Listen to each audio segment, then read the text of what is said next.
Sehat selalu ya Pak Puja ya. Ya, Astungkara sehat.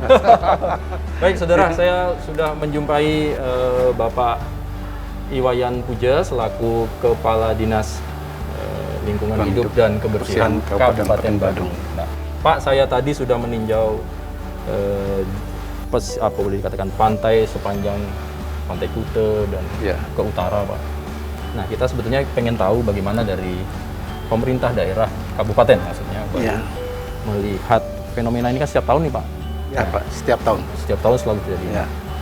Sebetulnya apa persiapannya, Pak, atau apa yang dilakukan oleh pemerintah Kabupaten Badung terkait dengan hal ini? Bisa dijelaskan? Ya, terima kasih Mas dari Kompas TV. Terima kasih, ini hal yang sangat baik karena informasi ini akan sampai kepada masyarakat. Mudah-mudahan dengan sudah sampai itu ada manfaat yang kita bisa peroleh ya dari situ ya. Jadi berkenaan dengan sampah pantai yang ada di Pantai Kute itu, jadi kebetulan tahun ini kok hampir di paruh tahun ini sampah pantai itu ada di Badung. Jadi kalau pas angin timur posisinya ada di seputaran Pantai Tanjung Benua, Nusa Dua. Ya, kalau di sana sampahnya jenisnya ada plastik, kemudian rumput laut. Oh, rumput laut. Iya, rumput laut. Kemudian ada juga kayu-kayu, ranting-ranting kayu. Itu setiap tahun juga, Pak? Iya, setiap tahun, hampir setiap tahun. Jadi kemudian ketika angin barat mulai, rupanya di tahun 2021 ini lebih dini datangnya angin barat daripada awal tahun 2021 ini gitu. Jadi akan menjelang tahun 2022 ini lebih awal datangnya sampah itu. Jadi hampir di sepanjang pantai yang ada di Kecamatan Kute dan Kute Utara, termasuk Kecamatan Mengumi bagian selatan itu sampah itu sudah ke atas. Jadi di daerah Kute itu dipenuhi dominan itu adalah sampah plastik. Sampah plastik ya, sampah plastik yang bertebaran. Kemudian agak ke utara baru tadi sampah kayu. Batang-batang kayu itu banyak sekali, Mas. Ya. Untuk menangani sampah ini karena daerah Pantai Kute ini kan objek wisata. Betul. Dan bahkan menjadi pusat perhatian. Betul. Itu yang harus kita upayakan bagaimana supaya sampah ini dalam hitungan mungkin tidak perlu hari. Begitu kanas hari itu juga harus kita bersihkan. Nah, karena ini sudah pengalaman teman-teman kita di Dinas Lingkungan Hidup sudah mulai pinter ini, Mas. Oh gitu. Ya, sudah mulai pinter dan sudah biasa menghadapi sampah ini. Jadi metodenya sudah diatur sedemikian rupa. Jadi wilayah ini bentang pantai ini karena panjang, kita bagi menjadi 12 zona.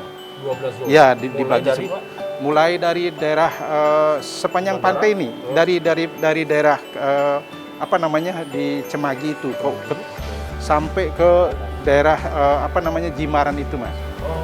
Nah, itu gininya. Jadi bentang itu 12 zona. Ya, cuman ada sampahnya sangat tebal, ada yang agak tipis. Yang tebal itu daerah sini, daerah Kute ini. Itu yang tebal luar biasa. Ya, itu yang paling dominan sampahnya. Nah, oleh karena itu kita harus fokus di sana. Nah, kita kebetulan kita harus bersyukur di Badung ini sudah ada kemarin itu bantuan dari pemerintah pusat untuk pengadaan alat berupa loader itu yang sangat dibutuhkan karena kalau menggunakan tenaga manusia itu secara manual itu lama. Jauh sekali daya mampu kita menangani sampah dengan manual daripada dengan menggunakan alat gitu. Jadi ininya gimana, Pak?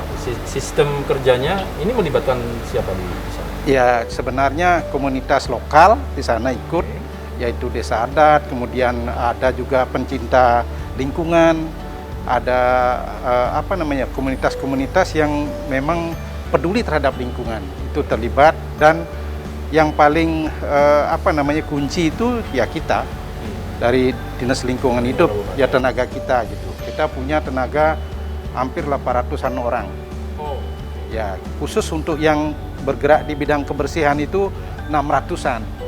Tetapi dia tidak khusus sebenarnya untuk menangani sampah pantai. Ya, tetap ketika terjadi sampah pantai seperti sekarang, mereka harus bekerja double. Pembersihan di darat dulu, kemudian setelah itu baru pindah ke pantai, ya seperti itu. Ya, diperbantukan ke sana, dikeroyok ya, dengan menggunakan sono-sono. Dan ketika sampah itu padat betul, saya belakangan ini mulai mengatur strategi harus dikuto pertama bersih. Kalau tidak gitu, walaupun di tempat lain bersih, kalau di kuto belum, dianggap semua tidak bersih. Tidak bersih.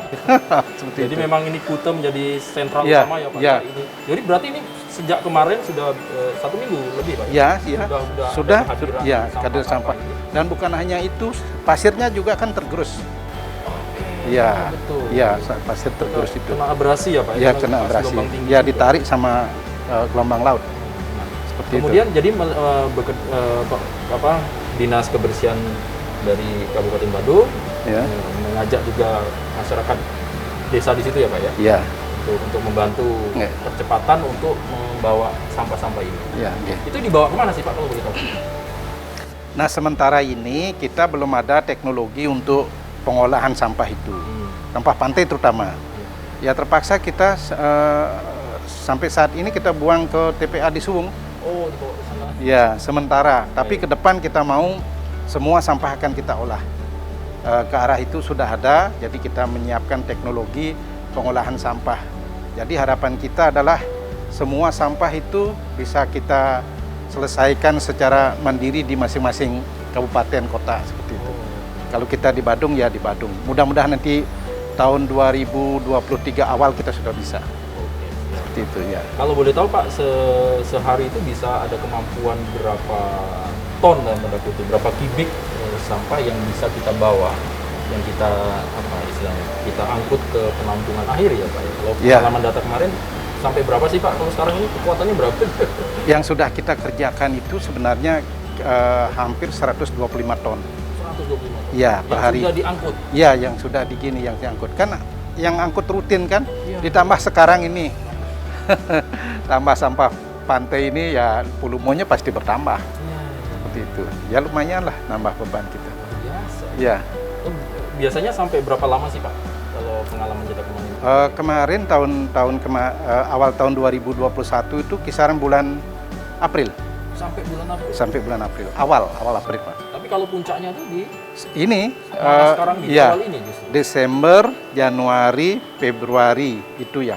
Maret sudah mulai agak turun, mengecil-ngecil sehingga hingga awal April. Ya, tapi juga kita tidak bisa pikirkan juga tergantung situasi kondisi alami ya. Nanti kalau ada ya kita kerjakan juga. Seperti itu ya.